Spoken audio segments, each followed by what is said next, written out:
दानियाल चौधरी साहब, क्या biggest achievement है 27वीं तरमीम की? आईनी अदालत या फील्ड मार्शल के ओहदे को जो इजाफी इख्तियारात दिए गए, चीफ ऑफ डिफेंस फोर्सेस का जो ओहदा आपने नया मुतारफ़ करवाया? थैंक यू जी नदीम साहब for having me on the show.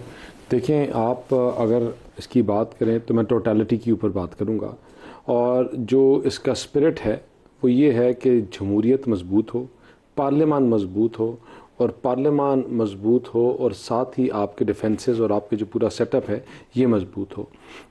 इसमें जो सबसे मजबूत कैसे हुई है? देखें, आपने सबसे पहले जब 184 के ऊपर आपने बात की कि यहाँ बैठी हुई हुकूमतें, चलती हुई हुकूमतें जो मीशत को बेहतर कर रही थी, जो पाकिस्तान को चला रही थी, और उनको घर भेज दिया गया सिर्फ एक लेटर के ऊपर, किसी को बेटे से तनख्वाह ना लेने के ऊपर, किसी को शक्ल ना पसंद होने के ऊपर, या किसी को कोई और वजह उठाकर यहाँ सुमो मोटो एक्शंस जो हैं वो इन चीज़ों के ऊपर लिए गए कि जिस चीज़ को आपने पोलिटिकली विक्टिमाइज़ करना था कि मैं आप बड़े लीडर्स की तो बात छोड़ दें, आपने मेंबर प्रोविंशियल असेंबली के लोगों को भी डिस्क्वालीफाई किया इन चीज़ों के ऊपर। And there is a list of those people. देखें, आज जो सबसे जो इम्पोर्टेंट चीज़ है वो हुई है कि जो सुप्रीम कोर्ट में आइनी बेंचेस की, आइनी कोर्ट की बात हुई है। मैं अपने जितनी भी एज अ लीगल प्रैक्टिशनर मैं ये बात करता हूँ कि जो आइनी केसेस हैं उनका जो टोटल अगर आप परसेंटेज देखें तो 8% से ज़्यादा नहीं है, लेकिन वो आपके अवाम का या कोर्ट्स का 92% ऑफ द केसेस हैं वो डिलेड और बैकलॉग में थे, क्योंकि ये 8% केसेस जो हैं ये आपका 2-3 महीने लेते थे, और आपके सिविल, और क्योंकि यही जजेस थे, यही बेंचेस थे, और उसमें बैकलॉग इतना था कि 20-22 साल का बैकलॉग है कि मेरे दादा ने केस किया तो शायद आज पूरी एक जनरेशन ख़त्म होगी और आज उनका पोता उन केसेस को देख रहा है। ये जो 92% केसेस थे ये अवाम की आवाज़ बनकर ये आइनी कोर्ट्स सामने आए हैं। जो 92% केसेस हैं वो अलग चलेंगे, और ये 8% अलग चलेंगे जिनको आइनी बेंचेस, आइनी कोर्ट्स कहा जाएगा, उस पर चलाएंगे। दूसरा, ट्रांसफ़र एंड पोस्टिंग वाली चीज़ आपके सामने है। दुनिया में मौज़ब तरीन माशरों में आपके जर्मनी की बात कर लें, जापान की बात कर लें, फ्रांस की बात कर लें, जहाँ लामहदूद टाइम के लिए कोई जुडिशल पोस्टिंग नहीं होती।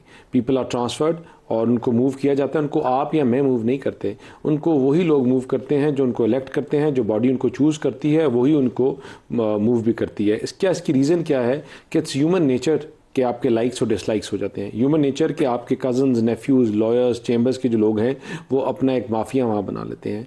तो जब रोटेशन होगी, मतलब mafia as in like you make your own gang, you make your own group. See people from my chamber, gang के अल्फाज आप इस्तेमाल कर रहे हैं। By mafia I mean like a gang of people, not like in a negative way, but you it's human nature. अगर आप कि अगर आप एक मतलब आप सबसे ज़्यादा आई थिंक अगर आपका कोई आप सिस्टमैटिक या आप एक वो देखेंगे तो जो एक इदारा है वो फौज है, और उसमें भी 3 साल के बाद you are sent to different positions, even if you have served और you have delivered in the best possible way. तो आपका उस चीज़ को अवॉइड करने के लिए, not in negative terms but this is human nature.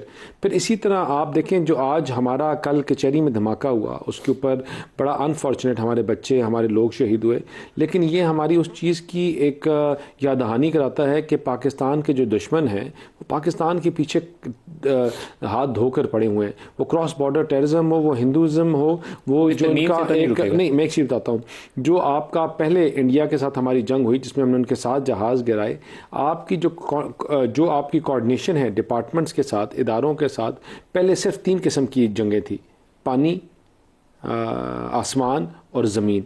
Now the warfare has changed, now the mechanism has changed, there is new, there have been new trends. यहाँ AI आ गई, यहाँ आर्टिफिशियल इंटेलिजेंस, यहाँ proxies के through किया जा रहा है।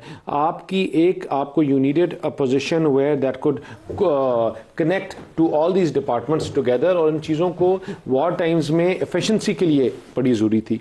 तो इन तमाम चीज़ों से इन तमाम चीज़ों से आपका मुल्क मजबूत होगा, और हम कभी भी ऐसी कोई तरमीम के साथ नहीं खड़े होंगे और ना सपोर्ट करेंगे जो मुल्क को कमज़ोर करे, पाकिस्तान के दिफा को कमज़ोर करे और पाकिस्तान को कमज़ोर करे। क्या आप राय देंगे कैबिनेट ने इस पे यकीनन सेर असल बहस की होगी तजवीज़ करते हुए?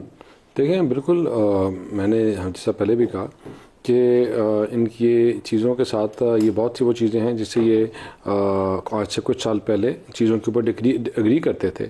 और जहाँ तक आपकी बात है ये बैलेंस ऑफ पावर की और या बात करें कि वो बैलेंस रखना ज़रूरी है, तो बिल्कुल हमने तो यही तो हमारी वो है कि भाई कि आपका एज दिस टाइम पे जो आपका जो जंगी और जो सूरत हाल चल रही है, यू नीड समबडी जो CDF का हेड हो, वो तमाम फोर्सेस के साथ एक अच्छी तरह सिनर्जी क्रिएट कर सके, वो तमाम चीज़ों के साथ एक कोलैबोरेशन में चल सके, वो सैटेलाइट हो, वो नेवी हो, वो लैंड हो, all of these things are very important and pertinent.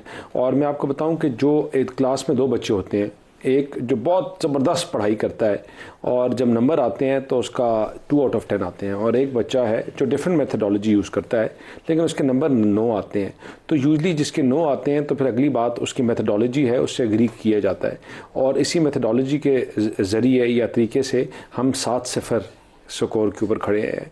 और देव डिलीवर्ड द आर्म फोर्सेस, और उन्होंने इस चीज़ में डिलीवर भी किया, अपने वादों को पूरा भी किया, और लोग रोज़ हमारे बच्चे जवान शहीद होते हैं बॉर्डर्स के ऊपर।